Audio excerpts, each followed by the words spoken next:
Assalamualaikum warahmatullahi wabarakatuh. Nahmaduhu wa nusalli wa nusallimu ala rasulil karim.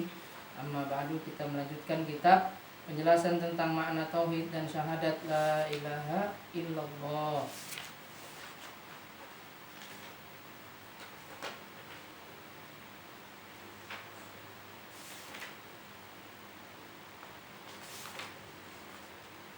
Tauhid menurut firqah-firqah yang menyimpang.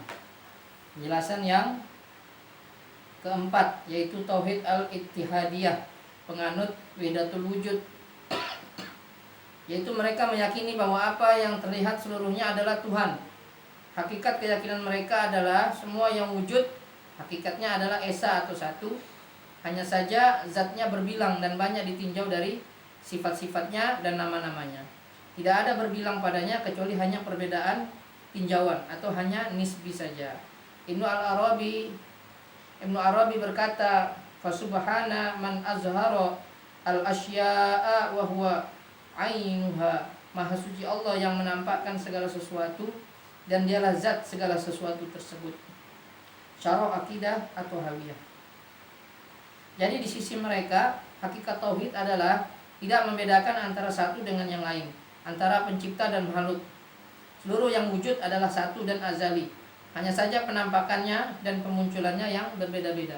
Sehingga akhirnya Ibnu Arabi menyatakan bahwa Fir'aun telah benar tatkala mengaku sebagai Tuhan yang tertinggi, karena Fir'aun itu sendiri merupakan penampakan Tuhan. Yang kelima, tauhid menurut takfiriyin dan harakiyin. Mereka menafsirkan la ilaha illallah dengan la hakimiyata illallah. Tidak ada hakim kecuali Allah. Mereka menganggap inilah yang diperjuangkan para nabi dan rasul.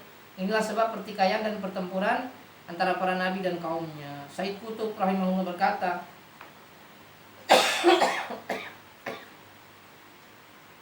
sesungguhnya mereka bangsa Arab telah mengetahui berdasarkan bahasa mereka bahwasanya makna ilah dan makna la ilaha illallah.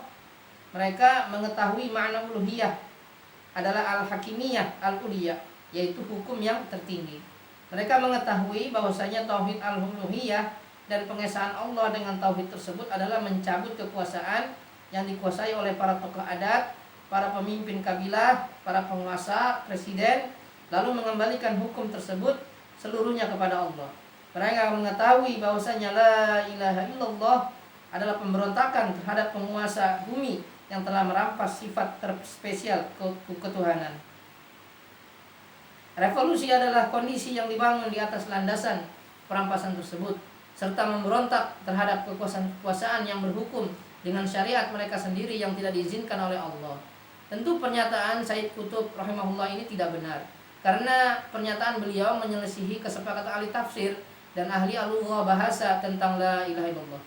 Penafsiran yang salah ini mengakibatkan banyak penyimpangan, antara lain banyak harokiyin yang tidak peduli dengan praktik-praktik kesyirikan di alam semesta ini, karena menurut mereka itu bukan yang terpenting. Yang terpenting adalah menegakkan hukum Allah dalam pemerintahan.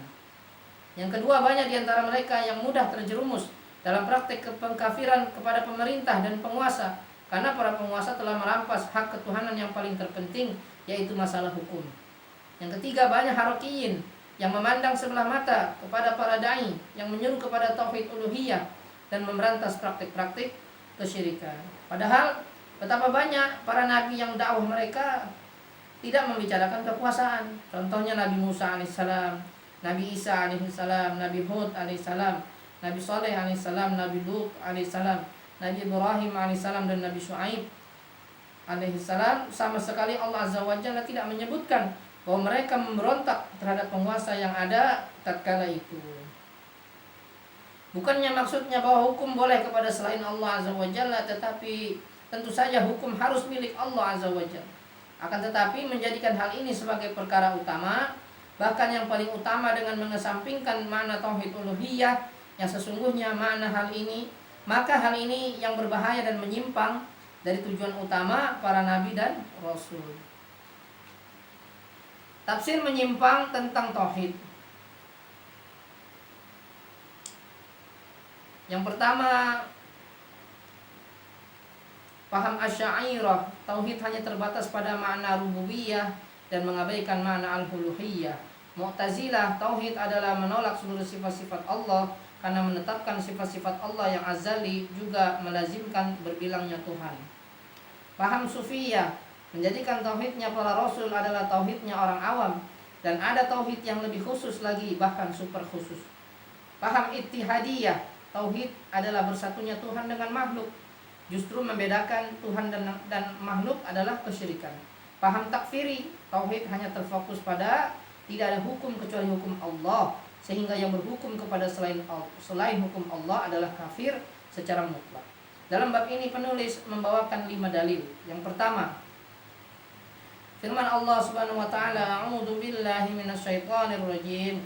Ulaika alladziina yad'uuna baitahu yabtaghuna ila rabbihimul wasilata ayyuhum aqrabu wa yarjuna rahmatahu wa yakhafuna 'adzabahu.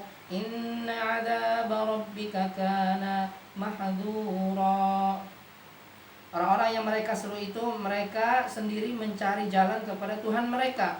Siapa di antara mereka yang lebih dekat kepada Allah dan mereka mengharapkan rahmatnya serta takut akan siksanya? Sesungguhnya siksa Tuhanmu adalah sesuatu yang harus ditakuti. Quran Surat Al-Isra ayat 57. Penjelasan dari ayat ini adalah ternyata mereka yang disembah selain Allah merupakan hamba-hamba Allah yang soleh, dan sifat-sifat hamba-hamba yang soleh tersebut adalah mereka saling berlomba untuk mencari wasilah atau kedekatan kepada Allah, dan mereka hanya berharap dan takut kepada Allah. Ini menunjukkan bahwa mereka adalah hamba yang beribadah dan bertauhid kepada Allah, tidak menyembah kepada selain Allah, dan inilah tafsir dari tauhid. Jika mereka beribadah maka tidak pantas untuk diibadahi. Dari sini kita mengetahui kesalahan sebagian orang yang menyangka bahwa kesyirikan kaum jahiliyah dahulu hanya berkaitan dengan penyembahan terhadap patung-patung kosong semata. Padahal dalam ayat ini dijelaskan bahwa sesembahan-sembahan mereka adalah hamba-hamba Allah yang saleh. Ternyata patung-patung yang mereka sembah adalah simbol-simbol dari orang-orang saleh yang telah meninggal. Adapun kalau yang disembah hanyalah sebuah batu atau pohon yang bukan merupakan simbol orang saleh atau malaikat, maka tidak masuk dalam ayat ini. Akan datang penjelasan lebih detail pada bab yang akan datang insyaallah. Alhamdulillah yang mulia, semoga Allah SWT memberi kita taufik dan hidayah untuk mengamalkan dan menyampaikan. Kita tutup dengan doa kifaratul majelis. Subhanakallahumma wa bihamdika, asyhadu an la ilaha illa anta, astaghfiruka wa atubu ilaik. Assalamualaikum warahmatullahi wabarakatuh.